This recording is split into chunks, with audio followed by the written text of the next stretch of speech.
All right, hello everybody, welcome. I hope you're all having a good second week of the quarter and that you had a good winter break and it hasn't been, too hard to get back in the swing of things. So welcome to our first general meeting for winter quarter. A couple of announcements before we get started with the speaker sessions. We are having an event on Friday with the American Water Works Association at 5. We will be doing a design challenge. So Jonathan, do you want to give a couple more details about that? Yeah. We're going to be collaborating with EWB-USA. So for those who join, we'll be you will be assigned into breakout rooms, and then you are going to basically come up with a solution to the problem that will be shared during the meeting, which is centered around like water tanks. So like how to come up with a solution for the community that's having a problem. So then the winner will be getting also a gift card. So yeah, I hope they can make it. Yeah, awesome. I know it's meant to kind of test your engineering judgment instinct, so no math or anything, I promise. Yeah, and then Lauren, I believe we have a winner from previous engagement. Yeah, so over fall quarter, we tracked kind of everyone's involvement just to like see how we were doing, and we wanted to offer like a prize for attendance would then be put into a raffle, and then we'd pick a winner. So the winner is Iris Chi, and I guess she joined EWB this year. So hopefully I'll find a way to get in contact with her. If project leads, if she's in your project, please reach out and give her my contact info. And then I also wanted to do an honorable mention to Jonathan for attending the most events. So I think that also deserves praise. And then we also have, for those of you guys who are interested in improving your Spanish, whether you're a part of the Bolivia project or Peru project or just want to learn it in general, there is a Spanish workshop, a reoccurring one that will be starting soon, and I believe the time for that is going to be 3 to 4 p.m. on Saturdays. You can get in contact with Jonathan or Sergio to get more information on that. And then for the plan for today is tips and tricks with Ben Tustison for the job and internship process. A little bit about Ben is that he is a professional engineer and he works at MBK Engineers in Sacramento. He has over 19 and almost 20 years of experience. He's also my former boss. I interned with MBK this summer, and then he's Sophie Danielson, our EWB alumna, I think that's the right word, her current boss. And then also he is Ruby Telfer's, wait, what's the word? Future boss.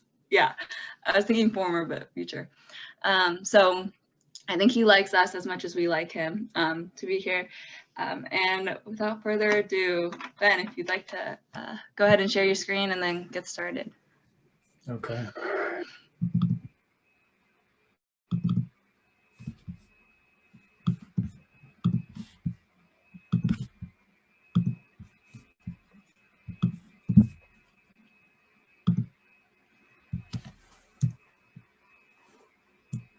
How's that, everybody? Is share screening working for you? Let's see. We have to I'm not pick. seeing it. I have dual screen, so hang on. one last step. There's always one more step, right? How's that? That's good. All right, thank you. Thanks, Lauren. Yeah, as Lauren mentioned, I've worked with a few of you, and we'll work with another one. So I love EWB. I haven't known about EWB for that long, and 20 years ago when I was in school, I don't think there was an EWB. There was like Doctors Without Borders and cool stuff like that. But to see that this is a thing these days and the awesome stuff that you guys are doing, it's really impressive. So I'm delighted to be here and happy to share what I do know about the job and internship application process. So the way I've decided to arrange this is into a couple of parts, and I don't want to talk for the whole time. I don't feel like that's going to be the best use of everybody's time and you're going to get the most out of this. So I think this kind of the presentation part will be maybe like 15 minutes, 20 minutes, something like that. And then we'll have plenty of time for the discussion. So I've organized it in terms of fallacies, tips, and discussion. The fallacies and tips, I've got lists, and it's a little BuzzFeedy to be honest, but you know, that's kind of what we're doing these days. So hopefully you'll enjoy. A little bit about me. You're Engineers Without Borders. I'm engineer with opinions, really nothing more than that. I have a background, like Lauren said, I've been doing civil engineering consulting for 20 years. It's in water, and a lot of what you do is related to water because it's an essential resource. MBK, that's pretty much been the company I've been with my whole career. So I have we're about 50 folks total. So it's not a huge company. So I'm not going to give you a lot of really great information that's about how to apply to a 10,000 person company. I would imagine it's a little different than our company, but there's probably a lot of common things.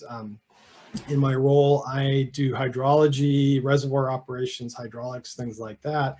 But then in the last couple of years, I've handled a lot of our hiring practices, including our intern searches for the last couple of years.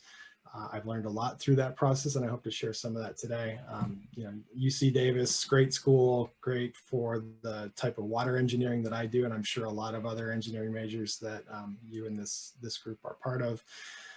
Engineers Without Borders, it's a great place for me to find people with all the characteristics we look for in engineers: purpose, gratitude, some of the skills that you pick up, working with professionals, writing grant applications, doing all that stuff. So I have a tremendous amount of respect for both UC Davis and EWB, and that's why I'm delighted to be here. So like Lauren mentioned, you know, I had a couple connections that I made last year, Lauren and Sophie, you know, delightful people, a lot of delightful people in EWB. And when I read, you know, your mission statement or mantra or whatever we want to call this, learn, connect, and impact, that really resonated with me because that's what I do in my job too. I learn a lot. I'm learning every day. Like Lauren said, almost 20 years of professional experience, a ton of learning in there. I'm still learning things. Connecting with people on my team, clients, people in the community, and then having an impact on people in the community. Civil engineering is a people-serving profession, so I have an opportunity every day to make an impact and have a purpose with what I do, and I think that's what a lot of you through EWB are seeking out, so I think there's a commonality there. So that's why I like EWB so much. So why did I structure things this way? Well, why fallacies? You know, a fallacy by definition is something you believe to be true that's really not. And I don't want any of you to think there's something wrong with you when there's not anything wrong with you. You know, you apply for something, you don't get it. Maybe you don't understand the process. Maybe you don't understand what people are looking for. So I'm trying to help shed a little light on that. Understand how things really work out here in the professional world. Tips so you don't get frustrated, so you have a better chance of success. Like I mentioned, I really think highly of this organization. So anything I can do, whatever that is, to help you be more successful in your job searches, that's why I'm here. And then why discuss and why have a good portion of this be a discussion rather than me just telling you, you know, what to do and all the great things that I understand, because I don't know everything. And you have specific questions. So I think there's a good opportunity for some interchange there and for us to kind of take that conversation somewhere together. So first fallacy, you know, the dream job, right? You're out there to find your dream internship or your dream entry-level job. Well, that sounds great. I didn't go find my dream job. I love my job, you know, 100%. Every day, even the bad days I love because it's a great job. I kind of had to create the job. I took some of the things that the company and the clients offered me, but then I took my own interest and to some extent shaped that. As an intern, as an entry-level person, you don't have a lot of autonomy and flexibility to create your dream job. You might find a job you like. So instead, I encourage people to think dream path, dream decision. What can you do to make the best decision about your entry-level job or your internship so that you're on that dream path to that dream job? You know, what's a job you love? Well, you've got autonomy, mastery, you've got a purpose in what you do. You're not controlled, and, you know, people aren't telling you it's just about making money or something like that. In EWB, you obviously get that. I put up a couple of Venn diagrams on here too, so you could see what people, when they think dream job, what they're talking about. No stress, flexible schedule, good money. Well, that sounds great, but you know, every job's got a little bit of stress to it, and a little stress is not the worst thing in the world. And everybody's got flexible schedules these days with all the remoteness and all this stuff that's going on. So, you know, dream job, it means different things to different people. Really what you're doing at this point of your lives is trying to make a good decision, and the best decision you have, and you can, basically. So that's, I think, changing that mindset is helpful, and you're not going to just fall into this dream job. It's a lot of pressure, to be honest. Number two is the what I call the passion thing, right? So like, you know, who's this toddler with the computer? Is that Bill Gates, or, you know, somebody like that? Somebody that's loved doing something since they were 2 years old, and they've always had this passion. So, you know, does it really come from birth, or is it something that's developed? I'm very passionate about what I do. I love my job. I developed that passion over time. You know, I learned skills that made me more confident in what I was doing, that allowed me to do different things with my clients and different things with my team. And that is what helped me develop that passion. So I would say 99.9% of the time it's developed. It's not this, you know, thing you're born with. Sure, you have interests and capabilities and all that stuff, but this magic, you know, you're supposed to find what you're passionate about and go pursue it. I don't really think it works that way. And there are, you know, people that agree with me. So do you have it? You know, probably not at this point. There are things that, you know, you might have taken a class last quarter that really interested you. That might be the spark that is that passion. But, you know, are you passionate about fluid mechanics right now? I don't know, maybe not. The last is, you know, qualifications. So when I look over candidates for a job position, the first thing I get is a cover letter, maybe a transcript, a resume. So that's a very black and white, you know, piece of paper. And I look at that and I say, well, that's great. What more is there to that person? So it's really important for me to always talk to people, understand there's a story behind those letters, those resumes, those GPAs, all that stuff. And it's really important to do that. I think what students don't realize sometimes is that the process is not laying out those 20 resumes and just saying that one based on strictly those qualifications. There's more to it than that. So I put up, Lauren told me my meme game is pretty strong here, and I put a couple more on, but it's really, it's not what you know, it's who you know. You hear that all the time. It's true. Right. So, and the other one's a cartoon. I can see by your resume, you're a friend of mine. Right. I mean, it's like, it's not about those things. It's about the connection sometimes, at least partially. So we hear things like this all the time. Do we always believe it? I would say not always, but so part of what I want to do here is stress the importance of relationship building, you know, developing those friendships or whatever you want to call them with these people that are influential and can give you jobs. And, you know, you might not think you're able to do that as a student, but I'm here to tell you that you are. All right, so now we're into the tips. And I have 7 tips, and I'll go through these pretty quick so we can really focus on the discussion. Tip number 1, volume is totally overrated.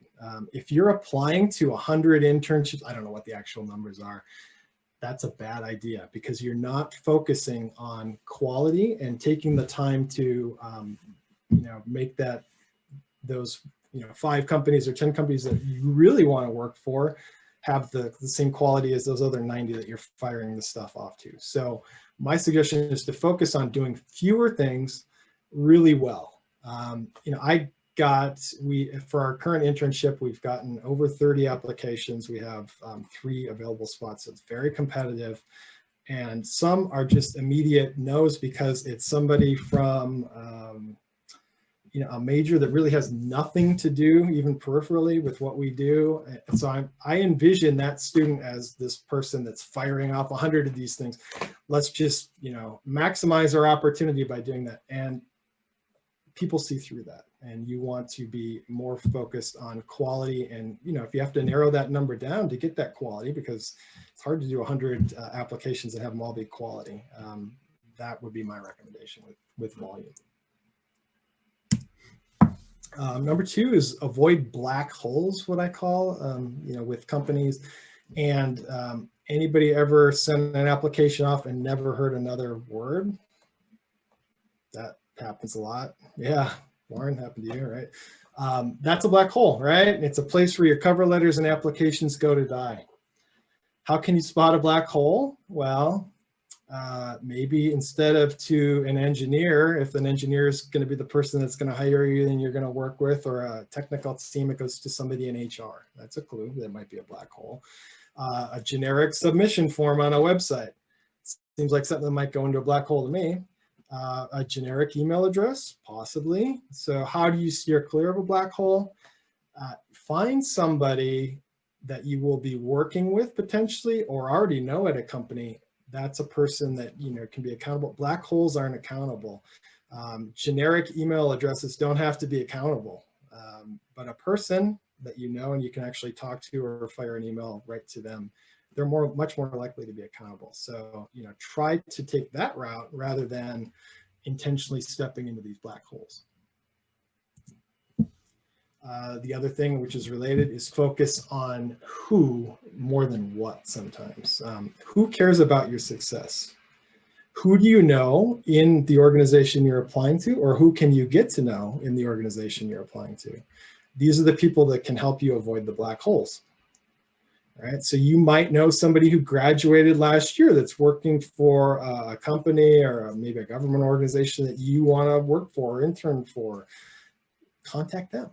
Right? Don't go through the generic black hole that everybody's going through. Get in touch with that person. They, especially if it's somebody that thinks highly of you, they might do something for you to get you, one step closer to where you want to be. All right, this one's important. So don't be generic. And this is related to the firing off of 100 applications, right? Customize anything you possibly can. Your cover letter. If I read your cover letter, I should know it's written for my organization. I should at least feel that way. You should at least be able to trick me that way, if that's how you can write a clever cover letter. But if I feel like it's the same cover letter that went to everybody else, that's not super cool. Highlight your differences. A lot of you are maybe afraid to do that, I would say. But if I get 30 applications and they all look the same, what's there to differentiate you? Differentiation has different right in the word, right? You want to do that. Make your own rules for the job search. Who am I going to send this to? They tell me it needs to go to the black hole. I'm not going to send it to the black hole because, I listened to Ben when he came in and talked to EWB, and he said, don't stay away from the black holes. You'll have a better chance. Find those people, send it to them, but don't be afraid to, do something a little bit different. Demonstrate your interests. So when you send this cover letter, this package, when you communicate with people, do something that demonstrates you are specifically interested in that organization. It might be something you say, and then just kind of show some moxie, right? Just don't be afraid to be a little bit different. Put yourself out there. That's really important. So how can you be, not generic? Be strategic. What organizations are you targeting? Are you just firing off to the first 100 companies that you see or 10 companies that you see? Or are you really thinking about the type of organization you want to work for and finding those? Is there a particular type of job that you're targeting? Like we talked about who are you going to contact in these organizations? Do you have a plan for standing out? Lauren, for example, when she applied for our internship, she stood out in a big way. Lauren, do you mind if I share what you did to stand out? Is that? Go ahead. Okay. So Lauren said, would you like letters of recommendation? And I said, nobody's ever asked me about that before. And I said, sure. So I got 2 letters of recommendation from Lauren, and they read like they were fake. They were so good. It was like, Lauren did this and that, and Lauren's a great person. And, those of you that know Lauren, that's true. And I knew enough about Lauren. I had talked to her where I didn't doubt the authenticity of the letters or anything like that. But that I thought was very strategic in a good way. And that made Lauren stand out. Now, I was going to hire Lauren anyway, based on my conversation with her and what I thought of her. But that made me hire her, want to give her an offer that day. basically, because she really stood out and was, wasn't afraid to do something different. And then following up. People are busy. If I've got 30 applicants, it's hard to keep up with everything. If I haven't responded to you, are you going to follow up or are you going to wait for me? Because, maybe I'm forgetful, maybe who knows what happens. What's the worst that can happen if you send an email or give me a call following up? I just say, yeah, I'll get back to you next week, like I told you, or something like that. It's not like you're going to get disqualified. I think people are a little sensitive to that sometimes. Sometimes that following up shows that you're an accountable person, and that's to your credit in these type of decisions that organizations have to make. So don't be afraid to follow up at all. It's really important. So know your audience, right? If you're applying to my company, I would like you to demonstrate that you know something about my company. You could at least read the website. You could at least ask people that you think might know something about my company. So if you know that Lauren worked with us over the summer, you should ask Lauren something. What's something I can mention to Ben so that he'll know that I paid attention and did my homework, basically, right? You spend a lot of time doing homework. You got to do a little homework when you apply for these jobs too, because it really shows. So don't be afraid to show it off. That's really important. And if you can learn something about the person that's interviewing, people love to hear about themselves. That's the best, right? So if you can say, I talked to Lauren and Ben, you're interested in this or that. Well, I'm going to be really flattered, and that's going to, go a long way, right? So that's part of the strategic part of it too, but it's pretty easy with the internet these days to learn something. One of the first questions I ask people when I interview them is, what do you know about our company? And if they're like, that tells me they didn't do their homework. So that's what I'm checking for when I ask that question. And sometimes people really surprise me, or they bring it up before I even ask. And that's really impressive every time. This other one I think is a little different too, but start early. So we opened up our internship application in November, and we're about ready to kind of stop taking them and make our decisions. If you sent me something in August or something to our company and said, I'm interested in an internship, then you've got my undivided attention rather than split between 30 applicants.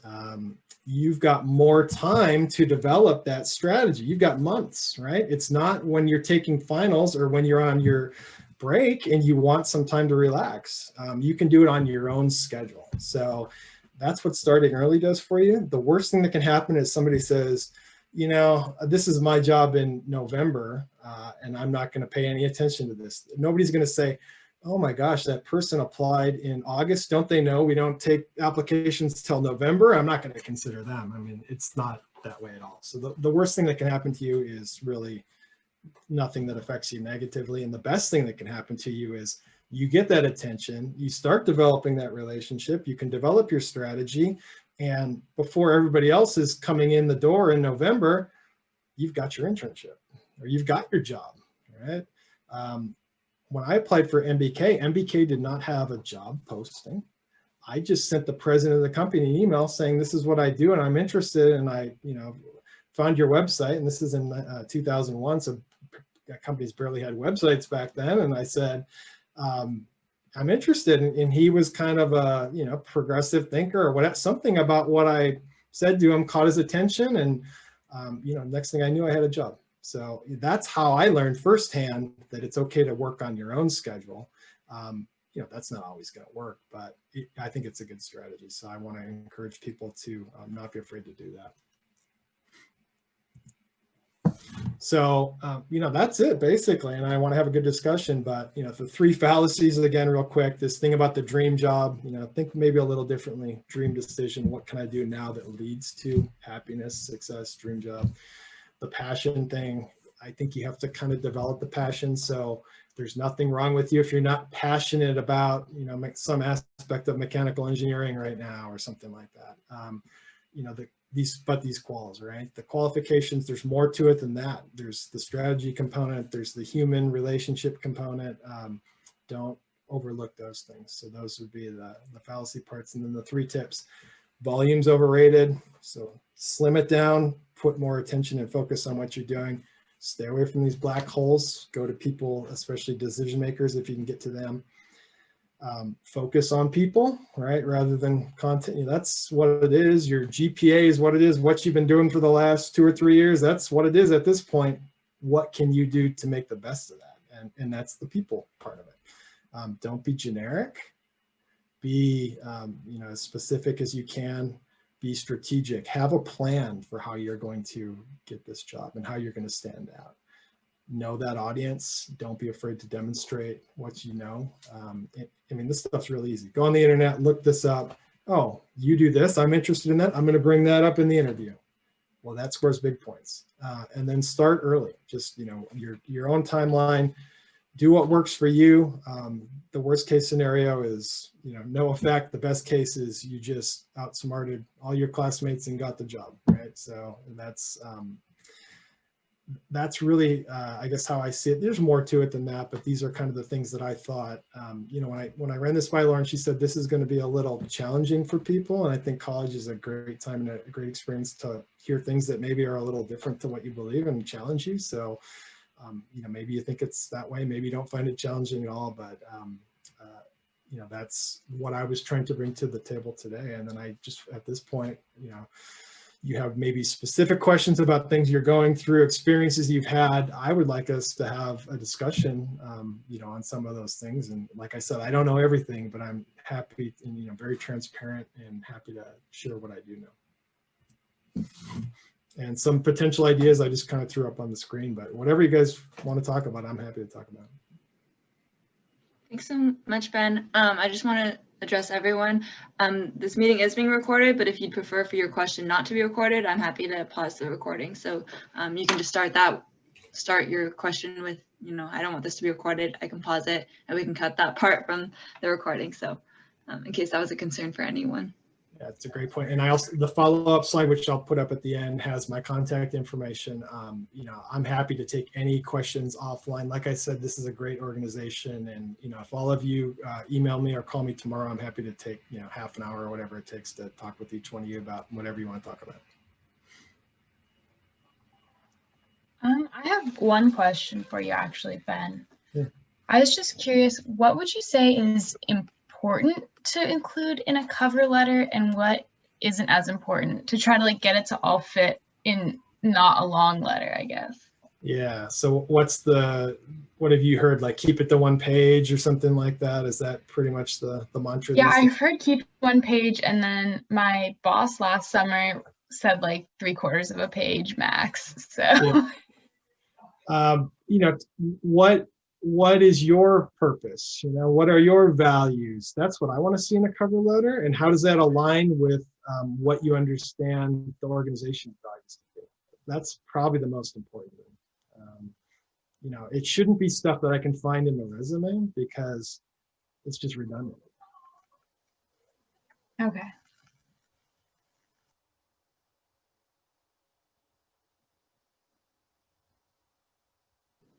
I have a question relating to tip number 3 of focusing on the who. So you handle internships, but no one would really know that, looking at your LinkedIn and things like that. So I guess what would be the titles of people, or how would we identify people at a company that you think that you would recommend us reaching out to? Yeah, I think that's, Lauren, where you want to use any relationship you have. So if you know anybody at that company, you go ask them, right? And they are much more likely to know if you can't really find it on the internet. Or title could be recruiter at a big company, that's my non-day job, right, at MBK, is to be the recruiter because we're not a big company, but things like that. And then just kind of use what you know and start there and follow the breadcrumbs until you find out who that person is.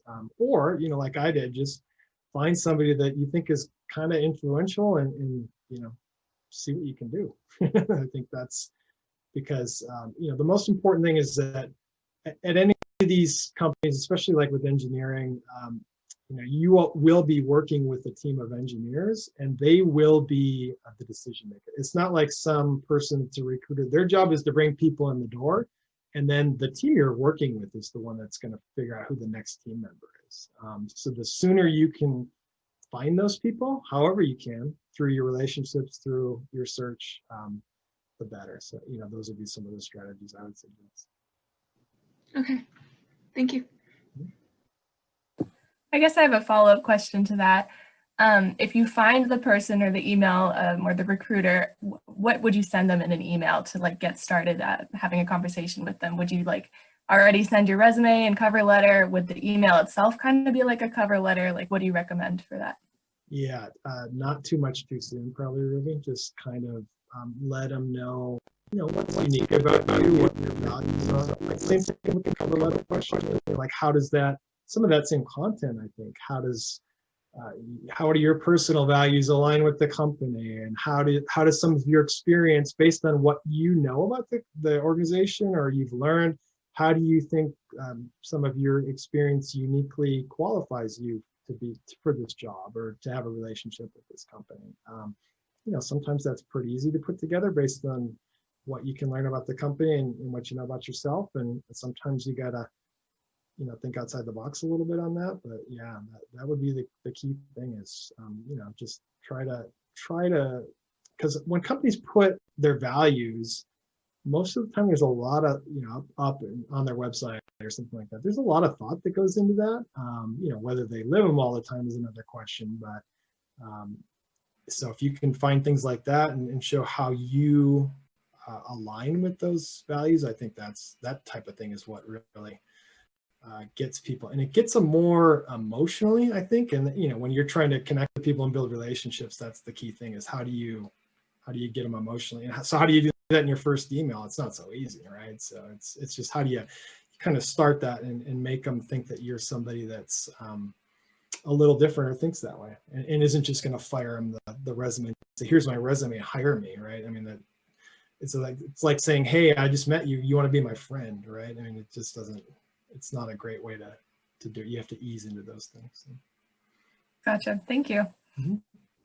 So would you recommend not like attaching your, CV or resume on the initial email, and more just having kind of in a paragraph introducing and I think I would. Yeah, I think that's, because I don't know, a lot of us are on, LinkedIn and social media, and you get a lot of stuff. It's like, what does this person want from me, right? And if you immediately think this person's out to get something from me, that's not the most comfortable feeling. So, I get like recruiters that connect with me. It's like, well, I can do my own recruiting. So what do you want from me, right? Are you trying to get me to go somewhere else? I'm not really interested. So like that immediately makes somebody defensive. So I think maybe not including the resume and immediately letting them know what your intentions are is probably a bit more, they'll be a little more receptive to that. It's not the worst thing in the world to do that, but I think it would be, I would say not to if I had to pick one. Okay.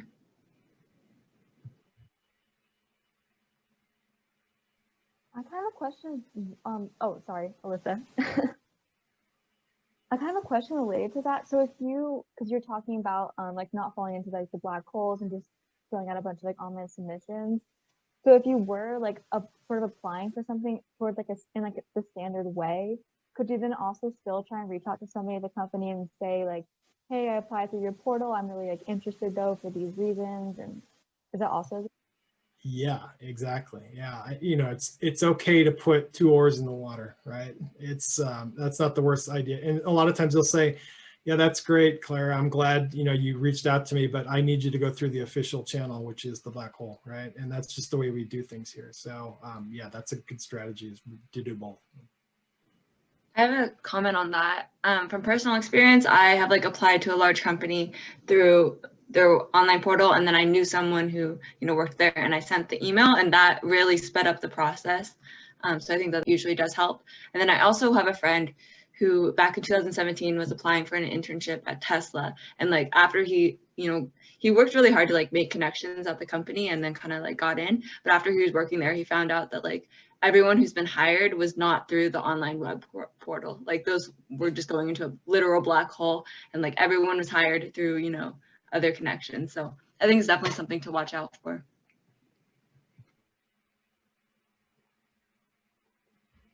Hi, Ben. I had a question, like as far as following up with companies. I'm not sure if you can hear. Yeah.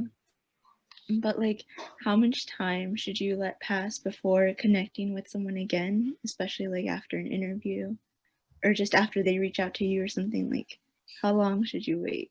Yeah, it's hard to say that because different companies and organizations have different lengths for that process, I would imagine. That should be one of the last things you talk about during the interview. So if they're not telling you what that is, you should be asking about that, and then hold them accountable to what they tell you. So if they say, I'll get back to you in a week, a week and a day comes and they haven't gotten back to you, get a hold of them and say, yeah, you said it was going to be a week. I'm just reaching out and do it in a friendly way, but yeah, because things happen. It's a busy world, and people, well, a lot of times people say things and they're not accountable, to be honest. So yeah, it's okay to hold somebody accountable, and that's another one of those things where it's not going to be a strike against you or anything like that. No, people won't think that's rude. And what could happen is another week passes and they do something, whereas if you would have reached out, they would have done something different, and that would be kind of a regrettable thing if you hadn't reached out, I guess. So I would encourage you to have that conversation during the interview, and then just make sure that they're held accountable if they're not holding themselves accountable. Okay, that sounds good. Thank you. Wait, sorry. Another question too. How much time on average do you spend with someone like at a career fair when you're recruiting people? Yeah, so we don't do career fairs, so that would be, I cannot answer that question, but when we get applications, I make sure I'm at least sending an email to everybody, because I don't want to become a black hole when I put together presentations like this to say, avoid black holes. And then when I talk to people, so I try to be very open-minded and talk to people and realize that no matter what the black and white paper says, there's a person there that has a story, and I want to learn what that story is. And I'm not working with a company that gets 500 applications. I would probably sing a different tune if I was doing that, and be a little more restrictive on who I talk to. But I try to talk to a lot of people, and those conversations last 15 minutes. If I realize right away there's not alignment, to an hour. Okay. Yeah, it's because I think I got a little bit nervous when I saw that our career fair in like 2 weeks has appointment slots for 10 minutes. Yeah. And so I was like, oh, how do I stand out there? Yeah, and I do mentor somebody that went to a career fair, and my advice was just try to keep it like a casual conversation, and 10 minutes is quick, right? So do something that's going to kind of stand out in those 10 minutes, and that's not easy. That's not an ideal environment. So yeah, okay, thank you. Mm-hmm.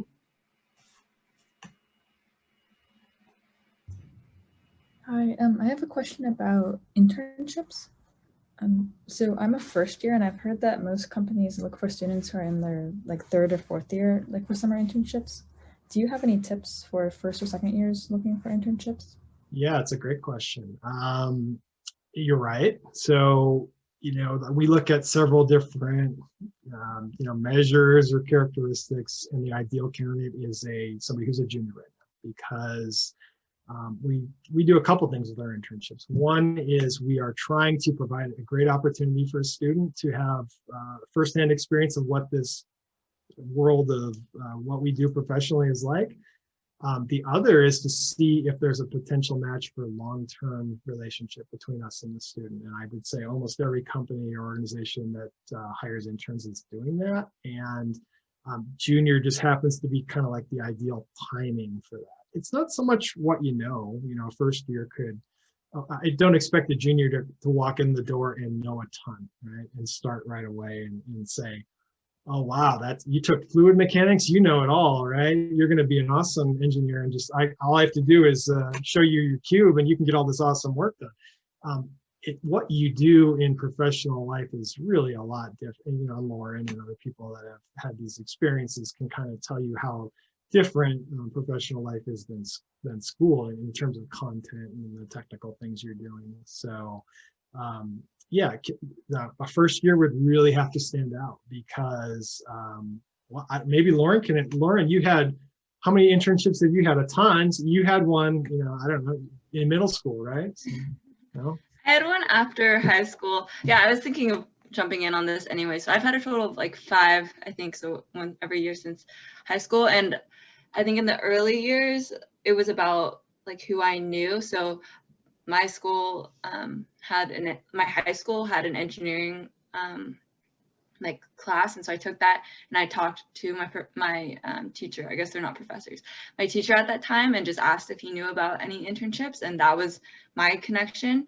I ended up doing working in a materials testing lab, which is all like, I would call it like grunt work. Like I was moving soil, I was like measuring things, I was like, you know, pulling levers and waiting 20 minutes. Like it wasn't anything that you needed a civil engineering, you know, education for, but it was also still a really good experience for civil engineers. It's good if you are going to work in the field to just have a familiarity with like those kinds of processes, and it got me out into some construction sites. So I would say there's definitely jobs that was like considered a lab technician kind of job, so not even like an engineering assistant or engineering intern, but a lab tech intern, which sometimes technicians don't need an engineering degree either, but it can be very related to engineering work. So I got to like talk to a lot of engineers that were in the office, even if I was working with technicians. I would also say if you can fit in any like major specific classes early on, like for civil engineering, that'd be ECI classes, and then have a good relationship with those professors. They also would either know some people in industry or maybe have research opportunities. Like personally, sophomore year, I was trying to like take as many civil engineering focused classes as I could, just out of interest, just to like evaluate civil engineering, see if it was the right path for me. So I ended up taking like 2 upper division ECI classes, I think my winter quarter or spring quarter of sophomore year. So kind of a few quarters early, but that really exposed me to some professors who were doing really interesting things. I ended up doing research with one of them, you know, a summer later, and so I think that was a big strength. I ended up like pushing other classes, like either GEs or like the engineering 3 like communications class. I'm in that this quarter because I pushed all my other civil engineering classes so early. But I think that was worth it because, you know, now I get to still do the engineering class and whatever, and it's of good value, but I was able to just get exposure to people who were like really deep into civil engineering, into, you know, things that I might be interested in early on. Thank you. Yeah, no problem. Yeah, any experience is good experience, right? Especially the younger you are, right? And any job, you know, even a job that's not technical or related to engineering, you're learning things. You're learning how to relate to people, especially if like a service job. I don't think they have those jobs anymore, right? But like if you're in food service or those jobs that we used to have before COVID, right? Like there's a lot to be learned in a job like that. So, and then, you know, internship, you're learning something about the profession. So even if it's grunt work or something you don't want to go into, if you can get your foot in any door, you're learning something about the profession and yourself that will, if nothing else, influence that next choice you have to make. Yeah, I would also add that like the internships I had kind of early on in college weren't really what I wanted to be doing long term, or either I knew that going into it, or I was able to learn it through my time there. But I was able to build strong relationships, and some of those are the, you know, letters of reference that a recommendation that Ben mentioned. So even if I didn't enjoy the internship, or even, you know, after I didn't want to join that company for, you know, a long-term job, I was still able to have a good relationship, get a letter of rec out of it. And so it was like, it was a beneficial thing. This kind of leads out of what you were just saying, Lauren, but Ben, I know you just mentioned earlier in your slides that you think passion is something that can be developed at a job, and I kind of agree with that. But what's your take, maybe, or what are your thoughts on whether you might be in your second to last bullet point here, like the wrong company or wrong organization, or whether you just haven't developed that passion yet, or is that kind of like a sliding scale? Well, yeah, I mean, it definitely grows. I don't know if that was exactly what you're asking, but you know, I have a passion for what I do, but I also don't have any doubts that if I would have gone to a different company and done something a little different, I could have developed a passion in whatever it is I would have been doing at that company. There's not one singular thing that I'm, you know, potentially passionate about in my lifetime, right? That's not how I see it at all. And it's, so, you know, that's why I think it's developed, right? And it's, so if I was, instead of doing hydrology and reservoir operations, which I do, maybe I could have been doing land development or something like that. And I might be sitting here with a different path telling you how passionate I am about land development. So because what makes me passionate about what I do? Working with great people, right? Having a great team, having great clients, being challenged in the problems that I saw, all the stuff we want as engineers, that's what makes me passionate about what I do. And that's out there for everybody. And that's out there on multiple different paths for everybody. I'm sure of that. Okay, thank you. Mm-hmm.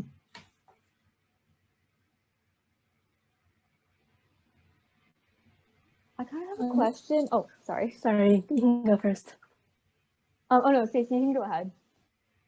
I've asked a few already. Okay. I had a question on what's your opinion on like applying to multiple positions within a company? Because I've heard like different people say different things. Yeah. So what have you heard, I guess? Like, give me an example of something you heard, just so that might help me react to it a little bit. I mean, in one of the career fairs I went to, I asked this question to one of the employees and she said, go for it. Like, why not? Right. Like, you have nothing to lose. But I've also heard like you should focus like on showing that you want like one specific position. So yeah, I don't really know. We had an intern one time that we hired for a position, and then that person ended up at another position quite soon thereafter. And you know, we were okay with that. It's a matter of, you know, finding something you're interested in, and you at this point in your lives, you don't like I said, you don't have this passion, you don't have this you know, one thing you want to go. And some people are a little different that way, but so to put feelers out there and apply for 2 or 3 different positions within a company, especially a big company where there's a broad, you know, base of what they do, I don't see any problem with that. Thank you.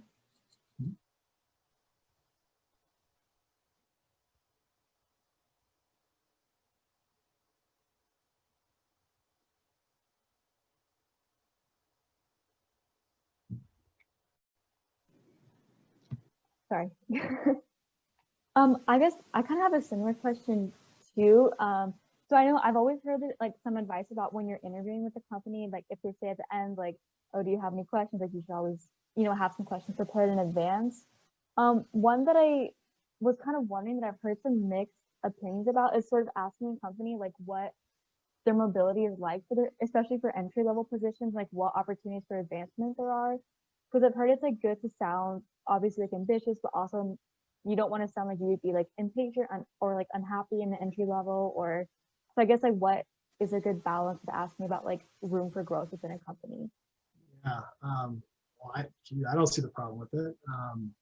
I'd rather have somebody that's ambitious and wanting to know what their next step is than somebody that's just happy with the entry level job or not thinking about the next step. So I'm not sure what the downside would be. Yeah, I guess if you come across as hyper ambitious and, you know, this opportunity that I'm about to give you is just a stepping stone, that might rub somebody the wrong way. But yeah, I wouldn't generally see a good problem with that. You know, I do a lot of like working with teammates and trying to ask people, where do you want to be in 5 years and things like that.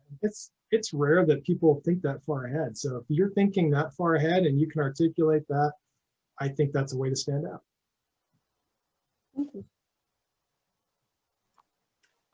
Another thing about interviews, like I've heard people say like you should ask as many questions to the interviewer as they're asking to you. Do you think that's a good idea? I do, and the record for an interviewee that asked me the most questions was Lauren. So we talked for an hour and she asked me probably 80% of the questions, or, you know, I thought it was awesome because I don't know, it's just that curiosity, and I've come to know Lauren. She's a very curious person, and that's what comes across, and you know, and interest. And so if you're asking a lot of questions, it showed that she also did her homework. She had some pretty specific questions. So absolutely, yeah. I mean, if somebody thinks you're not manipulating, but if somebody thinks you're taking over the conversation and asking too many questions, they'll just say, hey, I need a few things. I got a few things I need to ask you in the last 10 minutes of our conversation. That's about the worst thing that really can happen. I don't think we need to worry so much about how we're perceived by asking about the next career step, or if we're asking too many questions. That's where a lot of times people will pass along a rule of thumb on those things that I don't know, they don't resonate with me most of the time, to be honest. Ben's brought that up before about how many questions I asked both in that kind of interview and then also like continued as I worked for him. And it's funny because I think when I was preparing for that interview, I definitely like looked at MBK. Sophie had been talking to them as well, so I asked her questions about it. But a lot of those questions came out of just like our conversation and also me knowing what I was looking for in an internship. So I knew that the people that I was working with was really important. So I tried to get to know Ben like as a person, since he was likely going to be my direct supervisor. And so I think that's a big part of it, not just like having, a checklist that you're going through, and that could be kind of artificial in an interview. But if you just have, think you have an idea of like, oh, I want to understand the company culture. And so like figuring out, what questions might be related to that. And as the conversation goes, just making sure that you do find that out throughout the course of the interview. Yeah, I think maybe try to put yourself in that person's shoes and imagine they've sat through 8 hours of interviews and you're the last one. And what would they want to hear? And it wouldn't be the same thing they've heard in the first 7 hours. So if you can be a little different, curious, ask a bunch of questions, that's going to get some attention. For sure, thanks. Just tagging on about the interview process, are there any common do nots you recommend? It's, I'd know it if I saw it, I would say something like that. Yeah, it's more of, the things I'd recommend you do. If you haven't done them, it's pretty apparent. So like Lauren said, she did her homework. She, asked going into the interview with us. And, if you haven't done your homework, if I call you at the interview time and it sounds like you weren't prepared for the call, things, that's a don't, right? I mean, I can probably come up with a list of some serious don'ts, but I doubt you guys are going to do those things anyway. Okay, thank you.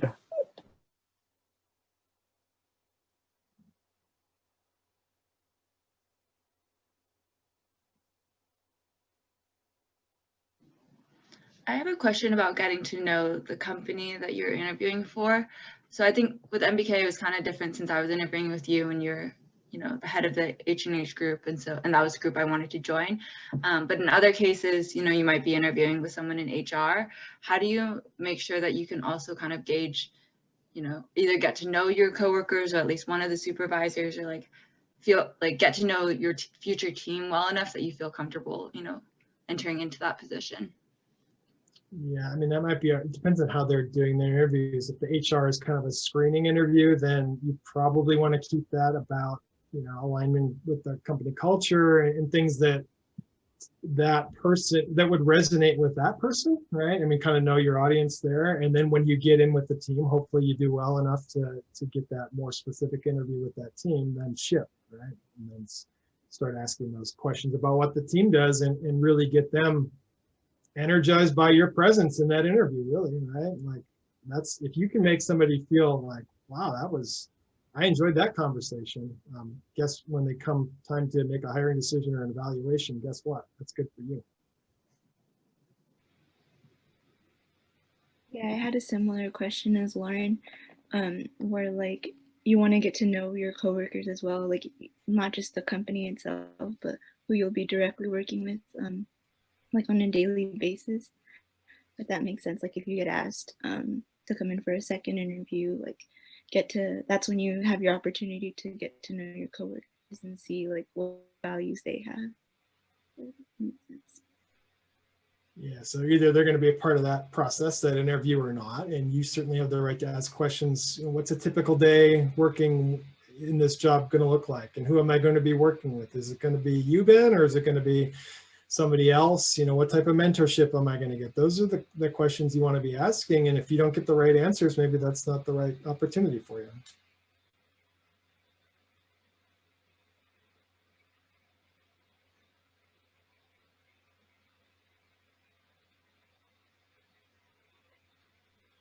I was wondering if you have any tips for specifically applying for jobs and interviewing in the virtual realm. Yeah, that's a good question. If you can do video, it's probably good to do that because it's more of a connection, I think, than the phone. If you already know somebody and you've already got that face-to-face contact, then I think that's okay. Or if your situation isn't conducive to that, we're all in, you know, totally different situations these days, that's okay. But, you know, in terms of like the hierarchy of communication, in person is the best because you're getting the verbal, you're getting the nonverbal, you're in the same physical space. We can't do that these days. So like what's second best these days? And it's probably video, and we've all got Zoom fatigue and all that crazy stuff. But, you know, it's probably worth it if you're trying to get a job, right? To sit through the Zoom and do that. And, you know, try to make sure it's a quiet environment to the extent you can. So my daughter had a piano lesson today that we had to move to Friday. I asked very nicely, and, you know, that worked out. So that's the type of, you know, situation we're dealing with these days. So try to create that connection. That's the key thing. And being able to see somebody, and when I ask a question, to read the body language, that's important. And so that would be probably the key advice, is to try to do it on video if you can.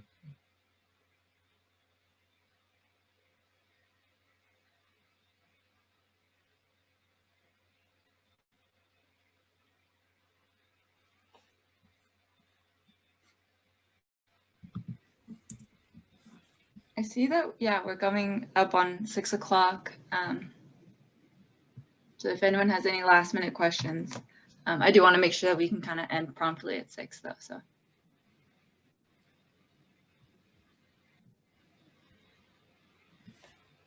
So I put my contact up here, email information, feel free to email me. I had my cell in here, and then Lauren said we're going to record. I said it's probably not ideal to put my cell in there, but I'm happy to give that to you if you send me an email. LinkedIn is a good way. If you're not on LinkedIn, I recommend doing that. Just about every professional is on there. That's a good way to communicate with people these days, and it's a good way to show people, you know, what you're about professionally too. And please don't ever hesitate to contact me. I mean, it's not a big deal. And I specifically put it in here, like, if you think having a 15-minute phone call with you is a big deal to me, it's not. I'm telling you that right now. And I'm happy to help. I've been in your shoes. I know it's not easy. I know you don't really know how things work out there. And, you know, I know a little bit about how things work out here, but so I'm happy to share, you know, specific information to your situation. And that's not a big deal. Yeah, so thank you so much, Ben, for your time. Yeah, Ben's been a really great mentor and is very generous with his time, so I highly encourage you guys to reach out to him if you guys have questions. I'm going to go ahead and stop the recording, but yeah, we can answer any last minute questions as well.